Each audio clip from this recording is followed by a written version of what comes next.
હવે આપણે સાર્થક અંકવાળા એક્ઝામ્પલ કરીએ. પહેલા એમસીક્યુ 80મો એમસીક્યુ આપણને 8+ માંથી એમાં આપણને આપેલું છે કે 15.3 કિલોગ્રામ 5300 કિલોગ્રામ અને 153 પછી કેટલા છે 50. તો આમાં સાર્થક અંકોની સંખ્યા કેટલી? તો ખરેખર તો એમ જોવા જઈએ તો આમાં તો 3 છે, આમાં 3 ખરી ને આમાં બી 3 ખરી, પણ અમુક બુકમાં આ બેને બી ગણેલા હોય કારણ કે કિલોગ્રામ એવું લખેલું છે, બરાબર. પણ આને જો આપણે સાયન્ટિફિકમાં ફેરવીએ 1.53 into 10 to 1 2 3 4 તો આની અંદર 3 જ થાય. એ જ પ્રમાણે આને 1.53 into 10 to 1 2 3 4 5 6 7 1 2 3 4 5 6 7 10 to 7 તો આમાં બી કેટલા થાય? 3 જ થાય. એટલે બધામાં 3 જે છે એ સાર્થક અંકો છે. ત્યાર પછી 81 માં આપણને કીધું છે કે 3.012 into 10 to 4 -4 મીટર સ્ક્વેર. તેમાં સાર્થક અંકોની સંખ્યા કેટલી? તો એની અંદર જો આ 3 1 ને તો કોઈ પ્રશ્ન જ નથી, એટલે 3.012 માં આ 0 બે શૂન્યતા અંકોની વચ્ચેનો શૂન્ય છે, એટલે હંમેશા કેવો હોય? એ સાર્થક અંક હોય જ. 82 માં આપણને 10.65 સેન્ટીમીટર અને 10.55 સેન્ટીમીટર એવું આપેલું છે. 3 સાર્થક અંકો સુધી રાઉન્ડ ઓફ કરતા તો જો આ 10.6, આ 5 ને કાઢી નાખીએ આગળ બેકી સંખ્યા એટલે કઈ ઉમેરવાનું રહી નહીં, એટલે 10.6. 10.55 ઇઝ ઇક્વલ્સ ટુ તો 10 આ 5 ને કાઢી આગળ એકી છે એટલે એકી તો એક ઉમેરવો પડે, બંનેનો જવાબ જે છે એ 10.6 તમને મળશે.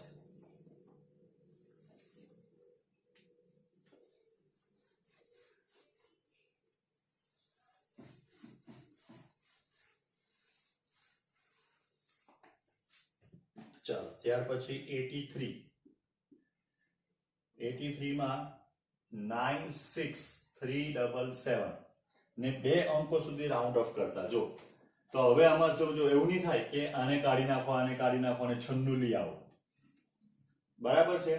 પણ કેવી રીતના? તો જો આ જે છે સંખ્યા એ 9600 અને 9700 વચ્ચેની છે, બરાબર. હજુ બરાબર સ્પષ્ટ કરીએ તો 9600 અને 9650 ની વચ્ચે છે, બરાબર. હજુ બી કોની નજીક છે? 9637 જે છે 9650 ની નજીક છે. પણ જો 9650 હું લખવા જામ તો આમાં 3 સાર્થક અંકો છે. જો 3 સાર્થક અંકો સુધી રાઉન્ડ અપ કરતા તો જવાબ આ આવતે, પણ 2 સાર્થક અંકો સુધી રાઉન્ડ અપ કરતા તો 2 તો આ 96 માં 2 આવે, આમાં કેટલા આવે? 3. એટલે જવાબ જે છે એ કેટલા આવશે? 9600. 84 ની અંદર આપણને એમ કીધું છે કે L1 બરાબર 10.35 સેન્ટીમીટર અને L2 બરાબર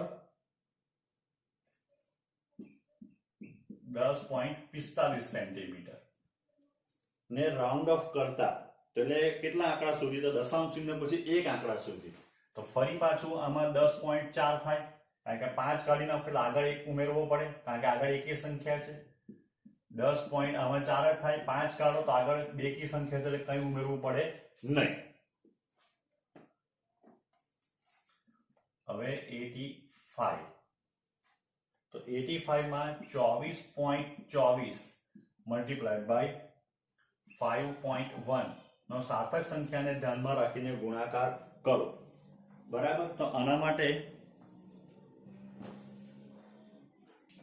આપણે જો ગુણાકાર કરીએ તો 24.24 મલ્ટીપ્લાઈડ બાય 5.1 એટલે એ થવાનું 123.6, બરાબર છે. તો હવે આમાં આપણને એમ કીધેલું છે કે ગુણાકારનો જે છે, બરાબર છે. તો ગુણાકારને આપણને એમ કહી શકાય કે જો દશાંશ ચિહ્ન જોવાનું જ નહીં, ઓછામાં ઓછા કેટલા છે? 2 સાર્થક અંક. તો જો હું આને 124 લખવા જાઉં તો 3 સાર્થક અંક થાય. આ 6 કાઢી નાખો ને અહીં એક ઉમેરું તો, પણ 2 સુધી છે તો આ 125 કરતા ઓછા છે એટલે 120. જો 126 હતે તો જવાબ લખશે હું 130. ખબર પડે છે? અહીંયા 126 હતે તો જવાબ આવતે 130, પણ બે સાર્થક અંક આવવા જોઈએ, 1 ને 2 આ 0 સાર્થક અંક નથી. 86 માં આપણને એમ કીધેલું છે કે 18.22 ભાગ્યા 414 નો ભાગાકાર સાર્થક અંકોને ધ્યાનમાં રાખીને કરો. તો આનો જો આપણે ભાગાકાર કરીએ તો 18.22 ડિવાઇડેડ બાય 0.414 તો એ તમારો થવાનો 44.009 આવો આન્સર જેવો આવતો છે. બરાબર છે. ચિંતા ન કરતા આટલું ભારે નહીં પૂછાય, કારણ કે આ એલસી વગર ગણતરી કરવી બહુ મુશ્કેલ કામ છે. તો હવે ભાગાકારમાં જો કે આમાં ત્રણ સાર્થક અંકો છે, 3. તો આમાં 4, તો ઓછામાં ઓછા કેટલા હોવા જોઈએ? 3. એટલે 44 તો 2 થઈ ગયા. 0.0 દશાંશ ચિહ્ન પછીનો સાર્થક આ શૂન્ય સાર્થક અંક છે. બરાબર. 87 માં આપણને એમ કે એક વર્તુળની ત્રિજ્યા 1.22 છે, એટલે r બરાબર આપણને આપેલું છે 1.22 મીટર. સાર્થક અંકોના સિદ્ધાંત અનુસાર તેની ક્ષેત્રફળની કિંમત કઈ રીતે રજૂ કરી શકાય? તો વર્તુળનું ક્ષેત્રફળ એ બરાબર થાય પાઈ r સ્ક્વેર. પાઈ એટલે 3.14, r એટલે 1.22 નો વર્ગ. બરાબર છે. તો 3.14 મલ્ટીપ્લાઈડ બાય 1.22 ગુણ્યા 1.22 એટલે 4.673. બરાબર છે. ચાલો હવે અહીંયા આપણને એમ કીધેલું છે, જો 3 સાર્થક અંકો છે, 3.14 ને નહીં ગણવાના. આમાં 3 સાર્થક અંકો છે. કેટલા? 3. તો અંતિમ જવાબમાં બી 3 સાર્થક અંકો જ આવવા જોઈએ. તો અહીંયા 4.67 આ 3 5 કરતા નાનો છે, એટલે આગળ કંઈ કરવું પડે નહીં. આટલા મીટર સ્ક્વેર આન્સર આવશે. 88 એક સમઘનનું કદ. તો સમઘનનું કદ આપણને આપ્યું છે 1.76 cc. બરાબર છે. તો આવા 50 એટલે ગુણ્યા 50 સમઘનનું કેટલું કદ થાય? તો જો અહીંયા 101.76 મલ્ટીપ્લાઈડ બાય 100 ડિવાઇડેડ બાય 2, 2 વડે ગુણ્યું 2 વડે ભાગ્યું. બરાબર. એટલે 176 ડિવાઇડેડ બાય 2 એટલે 88 થઈ ગયા. પણ 88 માં 2 જ સાર્થક અંક છે, બંને આંકડા. જ્યારે આમાં 3 સાર્થક અંકો છે, એટલે અંતિમ જવાબમાં બી 3 સાર્થક અંકો હોવા જોઈએ, એટલે 88.0. જો આવું કેવી રીતના ગણતરી થઈ ગઈ? તો આવા જ એક્ઝામ્પલ જે છે અથવા એમસીક્યુ જે છે એ તમને પૂછાય, કારણ કે કેલ્સીનો ઉપયોગ નહીં થતો હોય ને કોઈ શોર્ટકટથી આવી રીતના જો થઈ જતો હોય ગણતરી, તો આપણે એવા જ જે છે તમને પૂછાશે.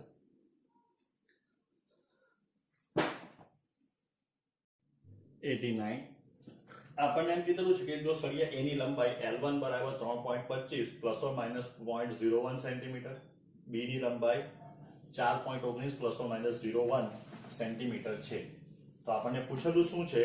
તો એ કરતા બી ની લંબાઈ કેટલી વધારે હશે? એટલે કે 2 નો બાદબાકી કરવાની છે. અહીંયા કેટલી વધારે? એટલે આ પોઈન્ટ જે છે એ તમારો 94, આ 25 ને આ 6. બરાબર છે. એટલે 94 થઈ ગયા. Plus or minus 0.02. બરાબર છે. પ્લસ ઓર માઇનસ 0.02 થવાનું. આવ્યું. કારણ કે ત્રુટીઓનો તો સરવાળો જ કરવાનો. હવે દશાંશ ચિહ્ન જોવાનું, કારણ કે બાદબાકીમાં દશાંશ ચિહ્ન પછી જેટલા ઓછામાં ઓછા સાર્થક અંકો એટલા આવવા જોઈએ. તો આમાં દશાંશ ચિહ્ન પછી બંનેમાં 2 જ છે, તો આમાં બી કેટલા આવ્યા? 2. બરાબર. આમાં બી 2 જ છે, એટલે આ ફાઇનલ આન્સર આ જ થયો. 91 માં આપણને એટલે સમઘનનું કદ ને સમઘનનું ક્ષેત્રફળ સરખું છે. તો જો સમઘન એટલે આને સમઘન કહેવાય, આપણને ખબર છે.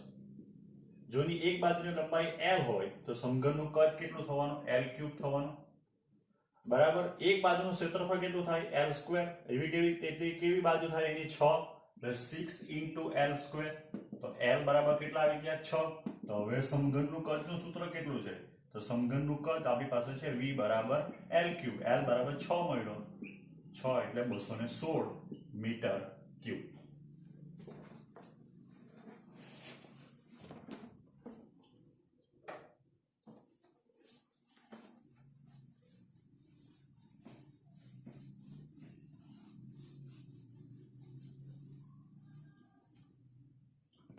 91 91 માં આપણે લંબચોરસનું ક્ષેત્રફળ જે છે એ બરાબર આપણને આપેલું છે 50 સેન્ટીમીટર સ્ક્વેર. તો તેની લંબાઈ, જો તેની લંબાઈ કેટલી છે 6 સેન્ટીમીટર હોય,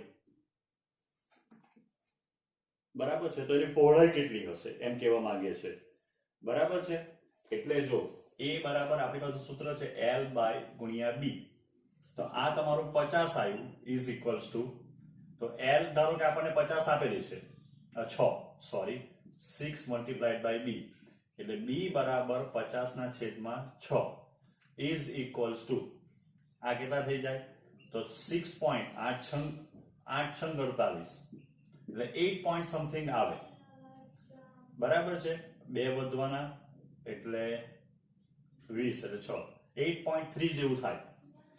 પણ હવે બરાબર ધ્યાનથી જો 6 આપણને આપેલું છે એટલે દશાંશ ભાગાકારની અંદર ઓછામાં ઓછા સાર્થક અંકો કેટલા છે તો 6 છે. તો આની અંદર બી એક જ આવવો જોઈએ એટલે જવાબ આવશે 8. હવે સમજ પડી. એની બાજુનું માપ જે છે લંબચોરસ માટે ક્ષેત્રફળ લંબાઈ ગુણ્યા પહોળાઈ. લંબાઈ 6 આપેલી છે, ધારો કે પહોળાઈ પ્રિન્ટિંગ મિસ્ટેક છે, લંબાઈ પૂછે તો પહોળાઈ સમજવાનું, અથવા બીજી બાજુની લંબાઈ. તો b તો આપણને 8.333 જેવું મળશે. તો 8.333 જેવું આવે તો ભાગાકારમાં 6 જે છે એ એક જ સાર્થક અંક છે. ઓછામાં ઓછો સાર્થક અંક કેટલો છે એક જ છે, એટલે બીજામાં બી કેટલો હોવો જોઈએ એક જ હોવો જોઈએ, એટલે જવાબ આવશે 8. હવે 98 માં આપણને એમ કીધેલું છે કે 3.8 into 10⁻⁻6 plus 4.2 into 10⁻⁵ કરતા. તો જો અહીંયા 4.2 into 10⁻⁵ તો છે, આને બી -5 માં લાવવો પડે કાં તો આને -6 માં લાવવો પડે. આને આપણે ધારો કે આવું કરી દઈએ 0.38 into 10⁻⁵. આ તો 10⁻⁵ તો થઈ ગયા, આ 8 આ 5 એટલે 4.58. પણ આમાં દશાંશ ચિહ્ન પછી એક જ સાર્થક સંખ્યા છે એટલે આમાં બી દશાંશ ચિહ્ન પછી એક જ હોવી જોઈએ, એટલે 4.6 into 10⁻⁵. હવે આ બેના ગુણાકાર સાર્થક અંકોને ધ્યાનમાં રાખીને કરવાનું છે. જો ગુણાકાર કરવામાં આવશે તો 65.8068 આવે. હવે આની અંદર આખી સંખ્યામાં તમે જોવા જાવ તો જો આમાં 5 સાર્થક અંકો, આમાં 3 સાર્થક અંકો, એટલે છેલ્લા જવાબમાં 3 સાર્થક અંકો આવવા જોઈએ. એટલે 65 પોઈન્ટ આ કાઢો એટલે આમાં 7 આવે, 7 કાઢો એટલે આમાં 1 આવે, એટલે 81 થાય. પણ 81 નો 1 કાઢો એટલે 65.8 આન્સર આવશે. આપણને એવું કીધેલું છે 95 માં પૃથ્વીની ત્રિજ્યા r બરાબર 6.37 10⁻⁶, ઘનતા ρ બરાબર 5.517 into 10⁻3. તો પૃથ્વીનું દળ કેટલું? તો ઘનતાનું સૂત્ર છે આપણી પાસે દળ ભાગ્યા કદ. પૃથ્વીનું દળ આપણે m, એનું કદ થાય 4/3 πr³, કારણ કે પૃથ્વીને આપણે કેવો ગણીએ ગોળો જેવો ધરીએ. તો એનો અર્થ એમ થયો કે m બરાબર ρ into 4/3 πr³. ચાલો એની ઘનતા આપણને આપેલી છે 5.517 10⁻³ 4/3 3.14. r બરાબર કેટલા છે તો 6.37 into 10⁻⁶ નો ક્યુબ. ચાલો હવે આમાં કેલ્સિયસ એવું ઉપાય નથી આપણી પાસે. 5.517 multiplied by 3.14 multiplied by 6.37 multiplied by 6.37 multiplied by 6.37 multiplied by 4 divided by 3, એટલે 5970.2 into 10⁻, આ 18 ને આ 3 21 થાય, એટલે 5.9702 10⁻², 1 2 ને 3 એટલે 24 કિલોગ્રામ થાય.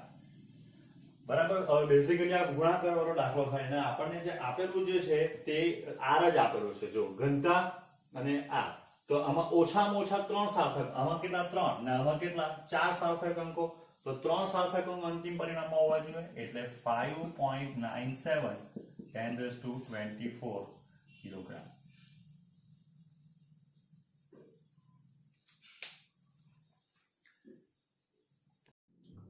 હવે 96 સાર્થક અંકની દ્રષ્ટિએ 0.99 માઇનસ 0.898 તો કેટલું થાય? તો અહીંયા તમારો જે આન્સર આવશે તો અહીંયા 0 ગણીએ તો આ તમારું થઈ ગયું 8 એટલે 100.0. હવે આપણી જે આ જે સંખ્યા હતી તેમાં બરાબર ધ્યાનથી જોવું તો આની અંદર દશાંશ અને પછી બંનેમાં જે છે આપણે એમ કહેવાય કે આમાં બાદબાકી જે આપણે કરી તો તેની અંદર 3 સાર્થક અંકો હોવા જોઈએ. આમાં ખાલી એક જ સાર્થક અંક છે તો આને હવે આપણે કેવી રીતના દર્શાવીશું?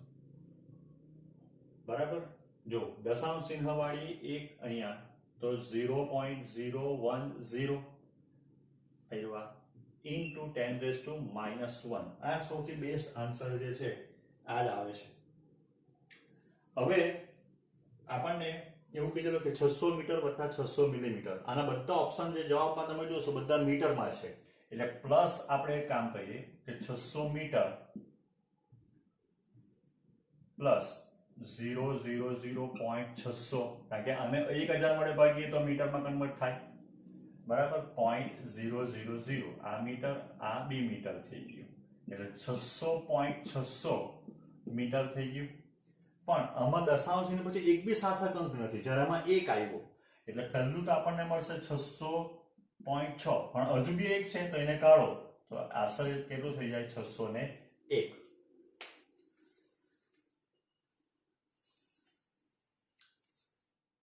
એક ઘરની બાજુનું માપ 2.03 મીટર છે તો કદ અને ક્ષેત્રફળ શોધો. તો પહેલા ક્ષેત્રફળ શોધીએ આપણે તો ક્ષેત્રફળ એ બરાબર થવાનું 6 × L² આપણે અત્યારે ભણી ગયા 6 × 7.030. આમાં 4 સાર્થક અંકો છે એટલે અંતિમ જવાબમાં 4 સાર્થક અંકો આવવા જોઈએ. તો હવે 7.203 નો સ્ક્વેર મલ્ટીપ્લાય બાય 6 એટલે 311.299 આવો આન્સર આવે છે. બરાબર આપણો તો અહીંયા એ બધા મીટર્સ ઓકે. તો હવે 311.2 આ કાઢો એટલે અહીંયા 3 થઈ જવાનું આ બરાબર એટલે 3.113 × 10⁻³ કારણ કે બધા જવાબ 10⁻³ માં આપેલા છે. કદ શોધીએ તો કદ v બરાબર થવાનું L3 તો L એટલે 7.02 નો ક્યુબ તો એના માટે 7.203 મલ્ટીપ્લાઇડ બાય 7.203 એટલે એ 373.71.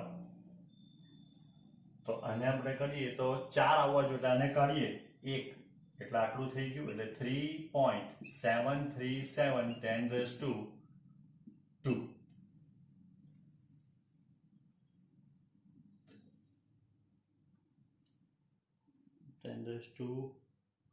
જ આવતું છે બરાબર છે. એ લોકોના જવાબમાં ભૂલ છે એટલે 373 બરાબર છે. ઓકે, આ આન્સર આવે છે આટલા મીટર ક્યુબ. એટલે ઓપ્શન જે છે એ ઓપ્શન ડી માં છે આ જવાબ. હવે 99 3.0 10⁻⁴ into 1.7 10⁻⁻6 તો જો 3.0 into 10⁻⁴. હવે આને બી 10⁻⁴ માં કન્વર્ટ કરવું હોય તો શું કરવું પડે? તો આગળ જે છે એ આગળ આપણે 0 એડ કરવા પડે તો આને 2 0 આપવા પડે બરાબર. એ 2 0 આપીએ એટલે કેટલું થવાનું? તો 0.017 બરાબર. હજુ થોડુંક વ્યવસ્થિત લખીએ આપણે તો 3.000 into 10⁻⁴ minus 0.017 10⁻⁴ એટલે આ 2 આ 9 આ 9 આ 10 એટલે આ થઈ ગયો 3 આ થઈ ગયો 8 આ થઈ ગયો 9 2 into 10⁻⁴. હવે બાદબાકીમાં દશાંશને પછી એક જ સાર્થક અંક આવવો જોઈએ. તો આની અંદર જોવા જઈએ તો કેટલા સાર્થક અંકો? દશાંશને પછી 3 સાર્થક અંકો છે બરાબર. તો અહીંયા કટ કરો તો 2.9 into 10⁻⁴ આન્સર આવવો જોઈએ પણ એવો આન્સર આપણામાં છે જ નથી. તો હજુ એને રાઉન્ડ ઓફ કરીએ તો 3.0 into 10⁻⁴ આન્સર છે. 100 માં આપણને બે કોલમ આપેલી છે અને જોડકા જોડવા કીધેલા છે. તો જો આમાં સાર્થક અંકોની સંખ્યા તો દશાંશ ચિહ્ન અને પ્રથમ શૂન્યતર અંકોના વચ્ચેના શૂન્ય સાર્થક અંકો નથી. એટલે આની અંદર જોવા જઈએ તો આની અંદર કેટલા સાર્થક અંકો આવવાના? તો 3. એટલે એ આવી ગયો અહીંયા. એટલે 1 જે છે એ s આવી ગયો. આમાં 1 2 3 ને 4 દશાંશ આ તો છે દશાંશ પછીના શૂન્ય પછી અંતિમ શૂન્ય જે છે તે સાર્થક અંક છે એટલે 4. એટલે આ આવી ગયો q. આ બેનો સરવાળો જે છે તે 26 પોઈન્ટ કેટલો થાય? તો આ બેનો સરવાળો જે છે એ 26.0 ગણીએ ધારો કે અને 1.6 બરાબર. એટલે એ કેટલો થવાનો? તો 27.6 થવાનો બરાબર. પણ આમાં કેટલા છે? બે સાર્થક અંક છે ઓછામાં ઓછા આની અંદર. તો અંતિમ જવાબમાં બે જ આવવા જોઈએ એટલે આ 6 કાઢી નાખીએ એટલે કેટલો થાય? 27. એટલે આવી ગયો p. ને આ બેનો ગુણાકાર હવે સ્વાભાવિક છે કે એક જ રહી ગયો r એટલે કેટલો થઈ ગયો? 36. એટલે પહેલામાં s, બીજામાં q, ત્રીજામાં